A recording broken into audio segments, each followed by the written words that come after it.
Welcome to episode 23 of From the Shed End podcast with myself, T. Dot, and Theo, as always. So first and foremost, how are you doing, Theo? I'm good, thanks. Enjoyed the game on Tuesday, and now I'm ready for the game on Sunday. But otherwise, I'm doing good, thanks. Big game on Sunday. Yeah. But as always, before we start, we kick off. You can follow us on our social accounts on Twitter. It's at From the Shed End. That's all one word.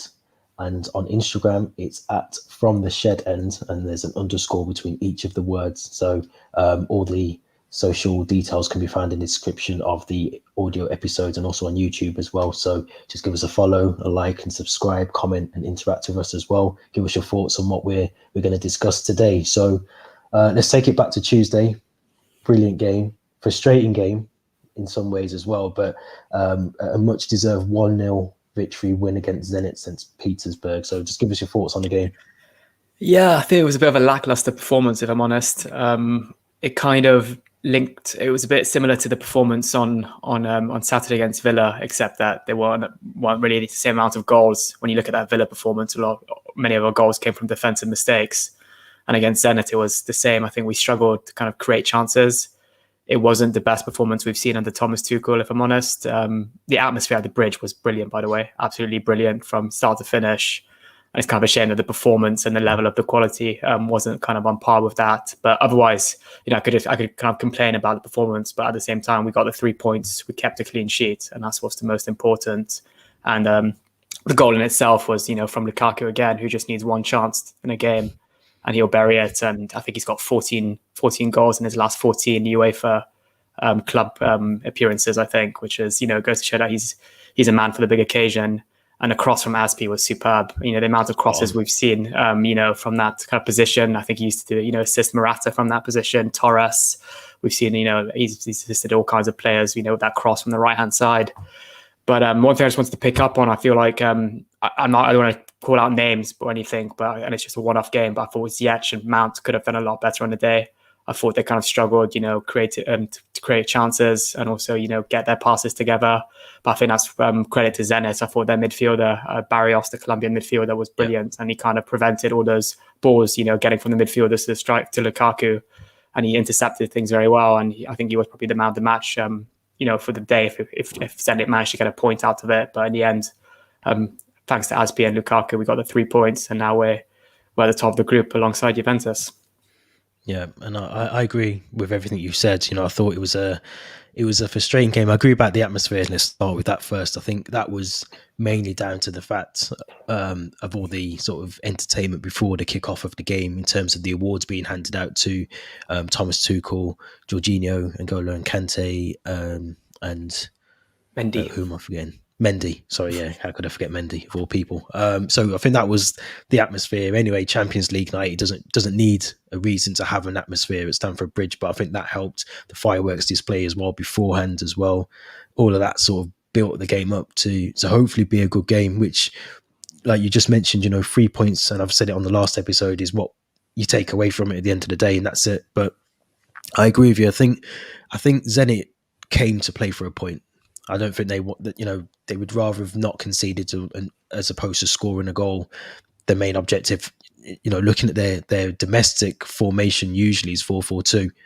To come to Stamford Bridge and set up with 5 at the back and 4 midfield and 1 up front, kind of told you that they were there to just hopefully keep us out of out of their box and scoring. But I think as the game went on, and especially with the changes that I think when Kai Havertz came on as well, those kind of changes, it just added a bit of a different dynamic to the game for us as well. So I thought, the pass from, like you said about Aspi, that pass was spot on.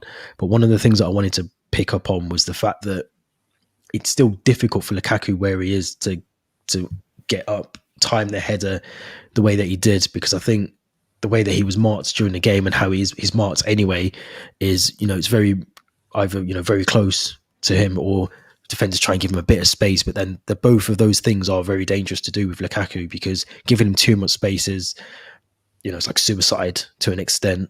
But then also, being too close to him, he loves that because he knows he can sort of, use your body, roll the ball, so he can do that as well. But Lukaku's a player that I feel has definitely, and I know we spoke about him before, but he's one player that I feel has definitely added to his game in terms of the type of goals he's scoring. He's not just scoring tap-ins, or he's not just scoring penalties. He's an all-round striker now, number 9, that we've been crying out for. But I do agree with you in terms of Mason Mount and Hakim Ziyech as well. Do you think that was just down to the fact that Mason Mount wasn't in the previous game at the weekend, and maybe that had a part to play in it? The fact that he's kind of, because he doesn't really get dropped, and I don't want to use that term that he's been dropped or rested, but it doesn't normally happen with Mason Mount. So do you think it was just a case that he was finding himself back into a game after sitting out for 90 minutes? I think I don't know. I think every player is entitled to have 1 or 2 poor games, and I think that was Mason Mount's poor game. And to be fair, Zenit were very solid defensively, and as I mentioned, Barrios kind of kept him out of the game in midfield. But maybe it is due to the fact, he didn't play the game against Villa. Maybe he wanted a couple of minutes on Saturday to get back on his feet after the international break. But I've got no doubt that he'll start on Sunday and put in a decent performance. And that's the type of player that he's become, which we've seen under Lampard and both now Tuchel. So I'm not worried at all about that performance. I just wanted to pick it out because it's a bit uncanny from Mount, let's put it like that. But no, I'm not worried.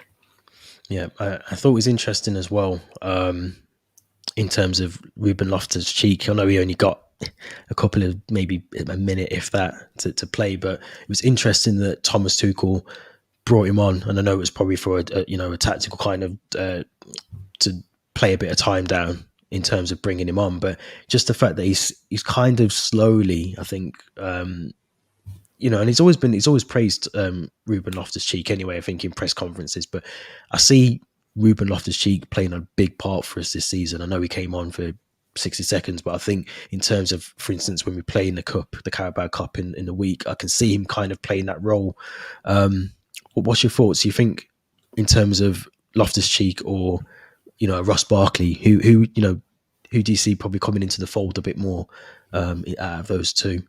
I think because I was sat right behind a dugout on Tuesday, and Ross Barkley didn't come out once to warm up, not even once. Whereas Malang Sarr and other players like that came to warm up, but Ross Barkley didn't. He just sat on the bench and didn't move. So I think that's an indication that in that number, kind of that attacking midfield position, I think Loftus-Cheek is ahead of Barkley in that order. And as you said, I think he will start on Wednesday, against Aston Villa in the Cup. And, it was kind of obvious in pre-season. He was one of the kind of the standout players alongside Ziyech, Chalobah, and Hudson-Odoi. I felt Loftus-Cheek really impressed in pre-season. And I slowly, I really hope he rediscovers that 2019 form that he had before that injury in the friendly in the USA. And Tuchel's praised him before. He's compared him to Michael Ballack while he was still on loan at Fulham. And I do kind of feel like Tuchel almost doesn't want to praise him too much, so he gets a bit too confident, but almost wants to make him realise that his place in the starting lineup isn't assured, which you've seen this season. He hasn't played 1 minute of Premier League football yet. But at the same time, he still values him as a player. And I'm sure he's told him on the training ground, you'll get your chance soon. And I think that chance is going to come on Wednesday. And I think he's going to have a very decent game. And hopefully that'll be his kind of breakthrough moment under Tuchel this season. And then he'll get minutes in the Premier League after that. Yeah, it's going to be interesting. And I think, I think he's got a part to play. I agree with what you just said, in terms of the pre-season that he had as well. We called him out as one of our standouts, I think, in a few episodes previous. But, he's got the capabilities of being, a really good player for us. And like you said, hampered by injuries, I think he probably would have been a regular starter for us now. But moving on, because I think we've got quite a few things to cover in today's episode, but I just wanted to talk about some of the contract renewals and the ongoing discussions. Obviously, we know about Andreas Christensen, who I think is very close. I think the contract's been agreed. It just needs to be formalised. But just in terms of Aspie, Captain Dave, and also and Rudiger as well. The two key, and Thiago Silva, I think he's on. I think he's on his sort of final. He will be, won't he? Because I think he signed an extension at the start of the season. So, looking at those key areas, all in the same area, defence. What's your thoughts? I mean, obviously, let's start with Christensen. It seems like it's a done deal. What's your thoughts on Christensen signing the deal, the new contract? He's got to sign it. He's been an absolutely fantastic player since Tuchel's, taken charge in January. And I think that 3 at the back formation with the wing backs is perfect for him. It gives him a lot of kind of, stability in the middle of, two other defenders. And he's really impressed me. And I don't think he gets enough praise. If anything, he's very underrated as a player. I was speaking to a Liverpool fan yesterday, and he was telling me that he still doesn't rate Christensen. And I'm kind of in my head like, what more does he have to do for you to start to rate They've him? got Gomez. I mean, and then Konate on the bench. Exactly. And he came on for Thiago Silva in the Champions League final, and he put in almost a 10 out of 10 performance. He put in some world-class blocks, and that for me is a sign of a fantastic defender. You can come in when the pressure is really, really high and just put in a decent performance when you probably didn't get that, first half of a match to really, get into the flow of the rhythm of the game. And he was fantastic at the Euros as well. Let's not forget that, for Denmark, who had a really, really good campaign getting to the semi-finals. And he scored a thunderbolt. I want to see that at Stamford Bridge soon. I want to see. He still hasn't scored a goal in Chelsea for Chelsea yet. So I think it's only a matter of time before he signs the deal. I reckon it's all been agreed behind closed doors, and they're probably just waiting to announce it now or finalize the paperwork. But I think it's just obvious that it's going to happen. I think he does deserve a pay rise as well. The length of the contract, I think maybe three or 4 years more, I want to say. But yeah, it's only a matter of time. Yeah. And just in terms of, obviously we've got the issue with Cesar Azpilicueta, who, he's almost part of the club, isn't he? He's when I say part of the club, I mean, he's literally the foundations of I suppose, the last couple of years, that he's been here, and he's been a fantastic servant to the club. So I can't really see that we wouldn't offer him what he wants in terms of, having that experience around, whether it means obviously, Reece James plays obviously a more pivotal role, and Callum Hudson-Odoi as well at right wing back. And obviously we've got covering centre back. So maybe he takes a back seat, maybe a little bit more over the next year or so. I think a year's been offered to him, or will be offered to him as an extension. What's your thoughts if he goes? Is that something that, because we've seen it before with players at other clubs as well. They've allowed it to negotiations to go on, and then it gets to January, and then another club swoops in and takes a player from under your feet. So can you see that happening with Azpilicueta? I can't see it happening. No, I think it will. The deal will be. I mean, if he signs the 1 year extension, I think it will be announced later on. I think early 2022, or maybe later on in the season. But we saw how pivotal John Terry was when he hardly played, much football in Conte's first season. But he was really, really important in the dressing room, probably, to have that league winning type season. I think Azpilicueta can offer something similar, even if he's not playing regularly, which he isn't now. He's playing every other game, I think, and he's switching with Reece James. Then we saw it in the Villa game. It was Hudson-Odoi who had that, right wing position, and he played. Did he start that game? I'm trying to remember. I think he started. Did he not start? I think he might have started as one of the three centre backs. Yeah. But I think we'll see it a bit less now that him starting games, especially with Reece James back from suspension now. But at the same time, he's got to sign that deal. He's the club captain. He's, I see his Instagram stories. I mean, it's not, social media is a very different world, I know, to the actual what happens on the pitch. But he's, really kind of vocal on social media in terms of how he unites the group. He tags all the different players, and all the other players then reshare his story almost like he's the captain. I'm going to follow him. And I think he's been really kind of important to the younger players as well. We don't know, obviously, what happens in the dressing room on the training ground, but I just remember a quote from Mourinho: "Give me 11 Azpilicuetas and I'll win you the Champions League." And it just goes to show, he's almost a manager's dream to work with. So I think he's got to sign the 1 year extension. I'd even offer him 2 if it wasn't for that policy of, only giving 1 year deals to players who are over 30 years old. Yeah. But I think he'll sign the extension, and if anything, he'll probably go on to sign another year after that. Yeah, because he's got it in him to do that, And I think he's come out already earlier this week to say that he's not really concerned around the fact that it runs out in June. He's happy to play, he's happy to train. It sounds very, calm around that situation.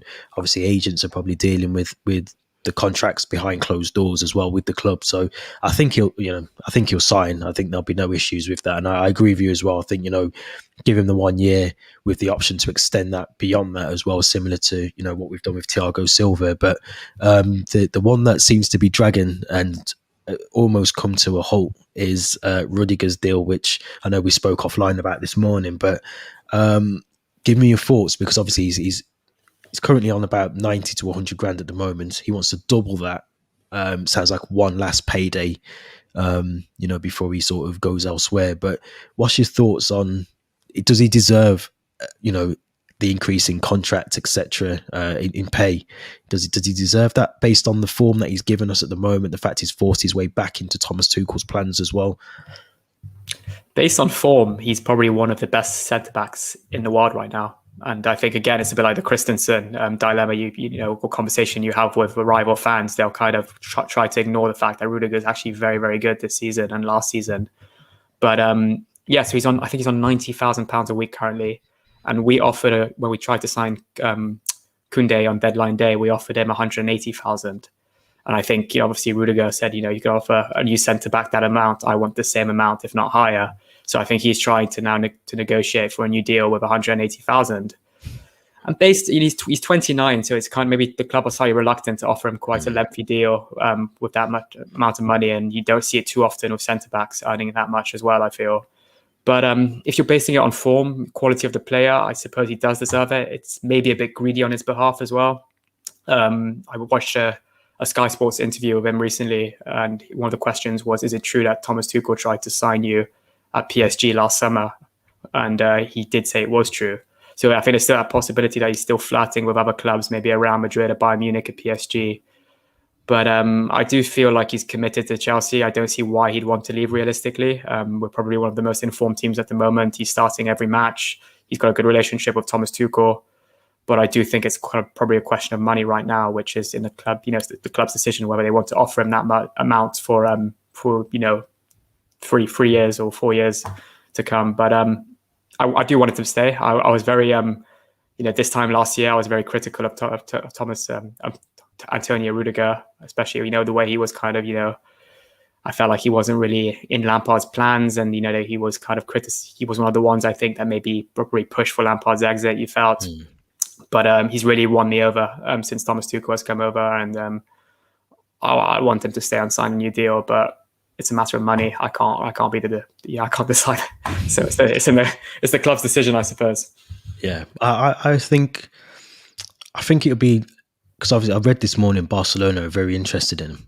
And why would he go to Barcelona? Yeah, why would he go to Barcelona? It doesn't Barcelona? make sense. Yeah. It just doesn't make any sense. First of all, financially, I don't think they could even afford him. Yeah. They struggle to get the new signings from the summer onto the books and register them. So it tells you that, the mess that they're in Spain. But I agree. I think it'd be silly, first of all, for the club to lose him on the free.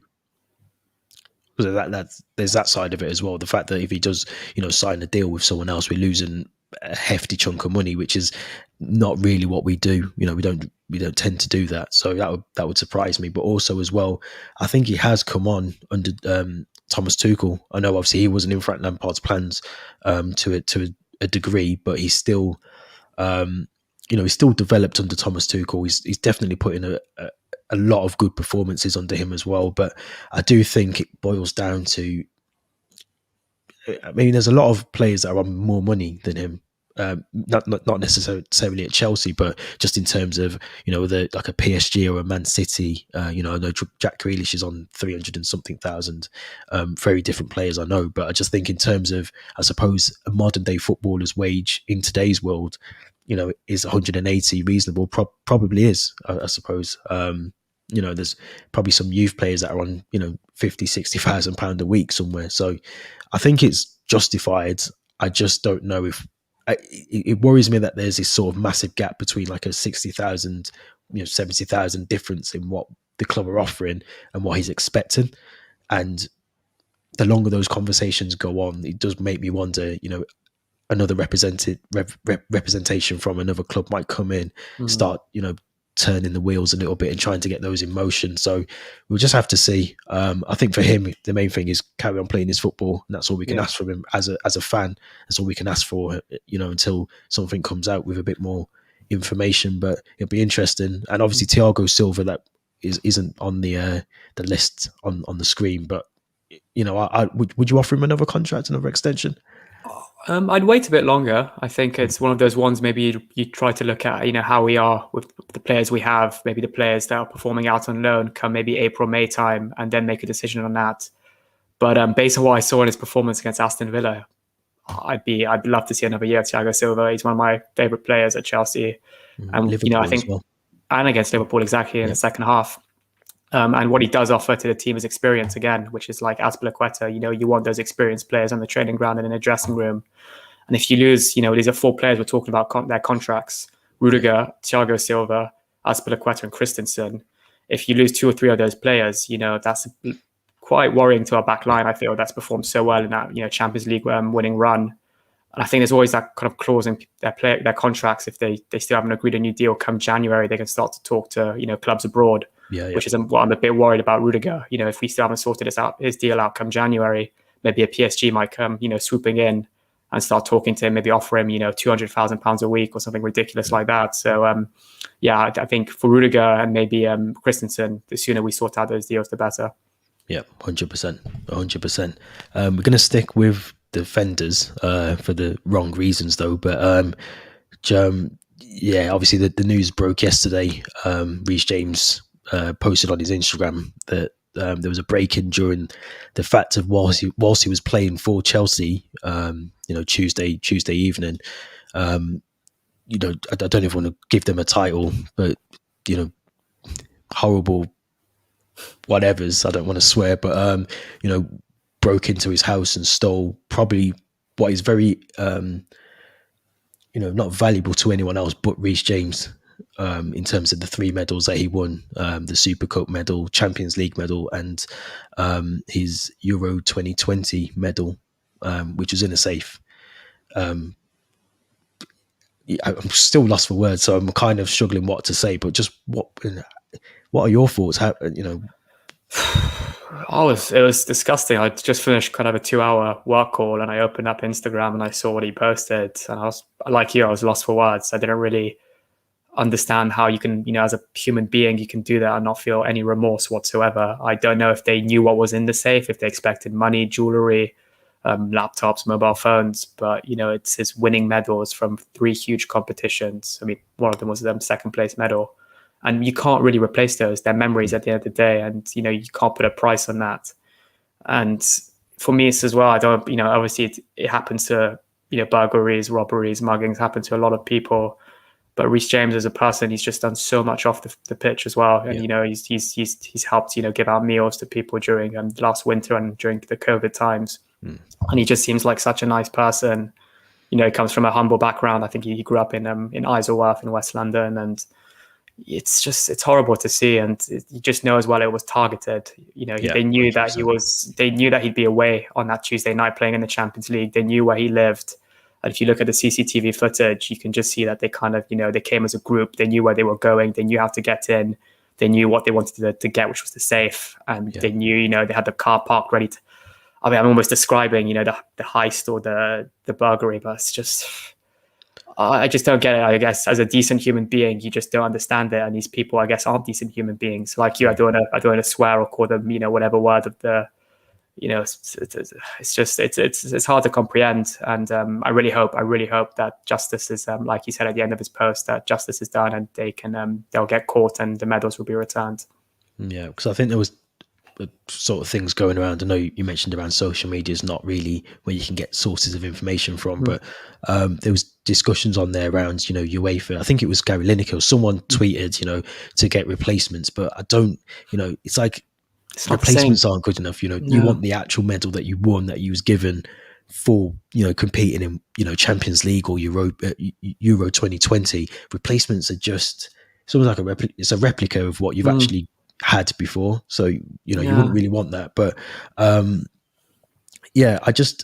comment that was on there, which is very flippant, I think as well, was the fact that footballers should have better security, but we've got to spin that narrative and say, well, you should be able to live in your house wherever it is, whether it's gated or not gated, and no one break into your house to take your stuff. I think that's the conversation that needs to happen a bit more, rather than well, they've got money to buy security, but that's not, for me, that isn't the narrative that should be pushed out there. It should just be that you should be able to live in your house and go to work, which is what he did, come home, and your belongings are still in your house.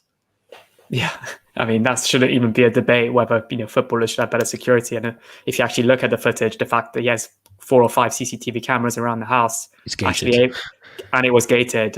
Which I think they smashed through the gate, and then you could see them trying to drag the gate when they were trying to pull the safe away.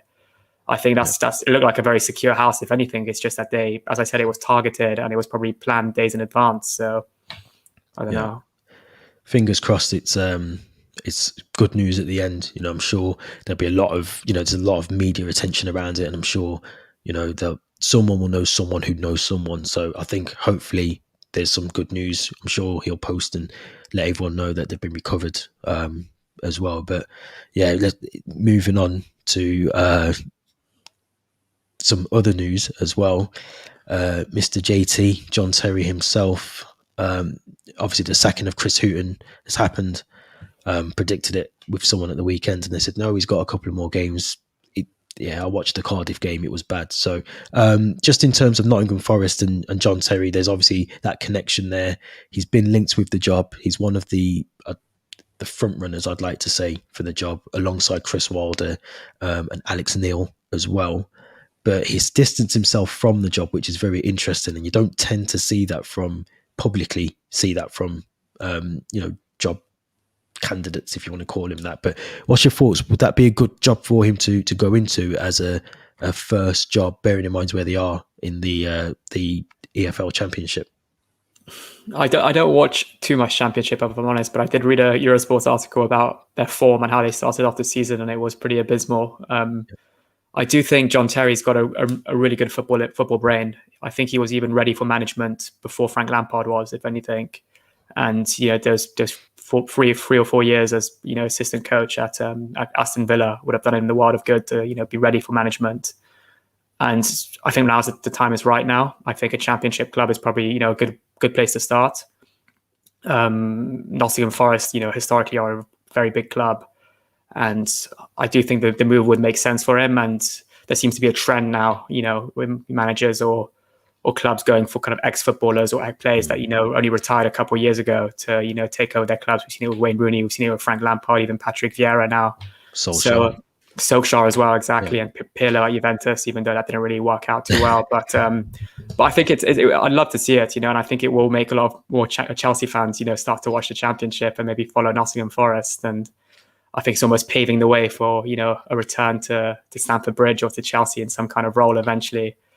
So, and the fact that he did, step down as the assistant coach in the summer, Aston Villa probably indicated that he wants to take over as a manager. Maybe he wanted maybe a break of a year to maybe, spend with his family. But if, you get offered a job, in the meantime, it's quite hard to say no to it. So I think it could happen. I haven't really been following too much news around it, but the move would make sense for him. And as I said, he's got an amazing footballing brain. So I think he'll keep them up for sure and maybe get them a top 10 finish. Yeah, it'd be interesting. I think he's 10-1 if you're a betting person. He's 10-1 at the moment. So Alex Neil's ahead of him alongside Chris Wilder and Steve Cooper, who I think was previously at Swansea as well. So there are some other candidates in front of him. But for me personally, I think it's a good place to potentially, I'm going to say this first. It's a good place to potentially start your managerial career, but Nottingham Forest are probably the worst team to probably choose to go to. I think the season that they're having at the moment, they haven't won a game in 7. I think they've conceded 12 and only scored 5 goals. They've drawn 1 game, and lost 6. So, and as I said, mentioned before, watching them against Cardiff, they were dire. It was poor. There was no one in the stands. It was just a very disjointed club at the moment, and maybe it does need someone to come in fresh, to come in with new ideas and just bring the team back up a little bit. And it's early days still. They're obviously not, it's not doom and gloom. They're not going to get relegated after 7 games. So they're 4 points off 21st place, which will get them out of the drop zone. So it's going to be interesting. Me personally, I'd love to see obviously John Terry in a managerial career, a managerial role, and then eventually maybe get his career to Chelsea to see what he can do as a manager. But I think that's probably the right route to take in terms of very similar to Lampard. At Derby, he had a very successful time at Derby. I'm pretty sure when he picked him up as well at Derby, don't think they had the best start under him, under Frank Lampard. I can't remember. I'd have to go back and check that, so don't quote me. But I think anyway, the point I'm making is that he ended up getting them, into a promotional place, built the team up with the loans that he got in, and I think John Terry could do exactly the same. He's obviously had a lot of experience under Aston Villa as well. So, like you mentioned as well, I think there was managerial traits coming out of him whilst he was playing for Chelsea. So I think there's a lot of that as well. So it's going to be interesting. If he doesn't get the Forest job, I'm sure there's going to be a number of clubs calling. As soon as someone else gets sacked, his name's going to be linked to that job as well. So it's going to be very, very interesting. But let's move to the big talking topic of the weekend for me and you. Spurs versus Chelsea, big game. Let's talk about. I just want to touch on their game yesterday. I don't know if it's called Europa or UEFA Conference. I always get confused, but whichever, the Conference League. Did you? I don't know if you managed to watch the game, but it was. I watched the highlights this morning. Dire game, no pun intended, but it's a pretty dire game to watch. So, what was your thoughts on how they played, and what do you expect from, Nuno in terms of the Sunday's lineup and the performance that we're hopefully going to see from Chelsea and Spurs? From watching the highlights, it just looked like a typical Spurs performance. No spine, a bit, a mistake, in them, I suppose. And that, I don't know. I feel like Kane did start the game. I think he came off a bit, around the 60th minute. I think he made way for Emerson Royale, and that probably meant that he's going to start on Sunday, and they wanted to rest him. But it's just they started off the season quite well, and then we just saw it collapse against Crystal Palace, and now against Rennes.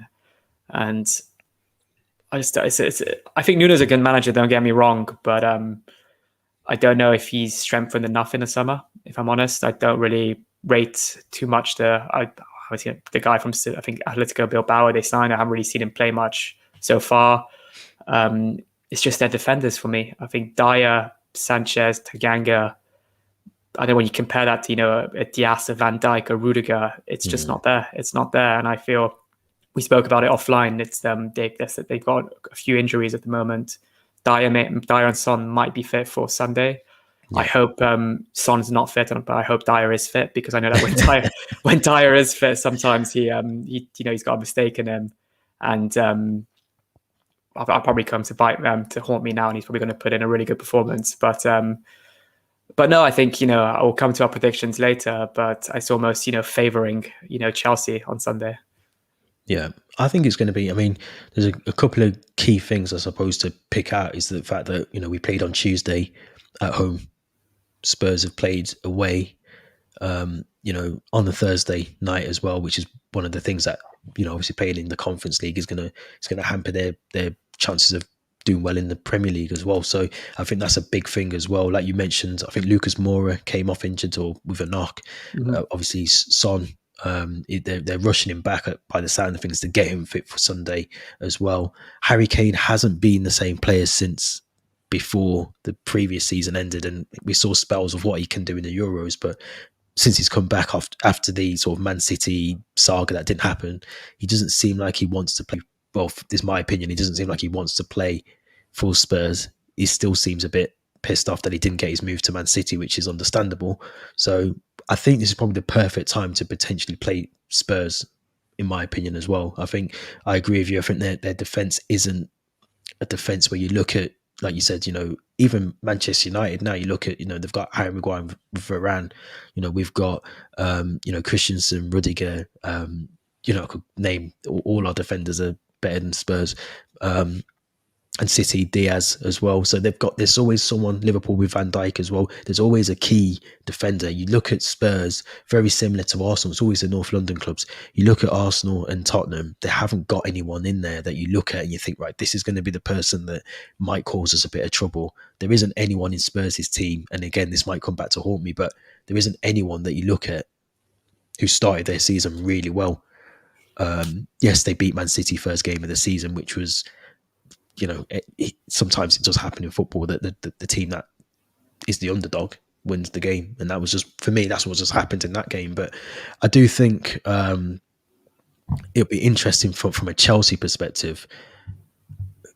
how Thomas Tuchel lines up, and by that I mean, who is he going to pick in terms of? Obviously, we've got the game the Wednesday, I think, in the cup. Beyond that as well, but it'll be interesting who starts at right wing back. Does Ben Chilwell get a run out as well, because he kind of played a part on Tuesday as well? So it's going to be interesting to see if Mason Mount, obviously I'm assuming, will keep his place now that he's back in that kind of, he's had a rest against Villa, he's back in the team now. Lukaku up front is a given, but maybe Saul Niguez, is he going to potentially bring him on as a sub? Is he going to start him? It's going to be an interesting game. Yeah, you mentioned the game on Wednesday against Villa. I'm thinking right now we could literally almost play two different starting 11s for those games. Yeah. Kante's fit again. Tuchel said at his press conference earlier today. That gives us 4 options in midfield. And honestly, I think we will probably play Kovacic and Jorginho on Sunday, and then maybe play Saul and Kante on the Wednesday. We've got Loftus-Cheek who can come in on the Wednesday, and Chalobah, could play either one of the 2 games. Kepa will play probably Wednesday. So it just shows that we have a lot more depth in the squad than Spurs, when Spurs had to play, some of their best players yesterday. So I'm just hoping, just for, this is me being selfish and wanting Chelsea to win, but I'm just hoping Son's not fit, because you could argue that Son's probably a more important player than Kane this season for Spurs. Yeah. I think he's had the better season. Going back to last season, I think Son's arguably their best player that they've got. I know everyone talks about Kane's record, which is perfectly right, they should, but I think in terms of what you get from Son, it's an all-rounded player. He's much more committed to the team in terms of what he brings to it as well. So I think for me, I agree with you. I don't want to see Son in the team. I'd love to see Skip playing. I'd love to see Winks playing.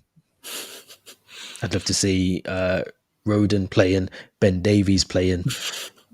I could list the whole Spurs. Bergwijn, I want to see him playing as well. There's although I think he came off injured as well, or he took a bit of a knock as well. So I think we should comfortably, and I said this against Villa, I think I said this against as well, that we should comfortably win, or maybe Zenit. Maybe it was Zenit I mentioned in the previous episode, but we should beat Spurs based on the form that they've got now. They're still going through a very transitional period with new manager, new ideas.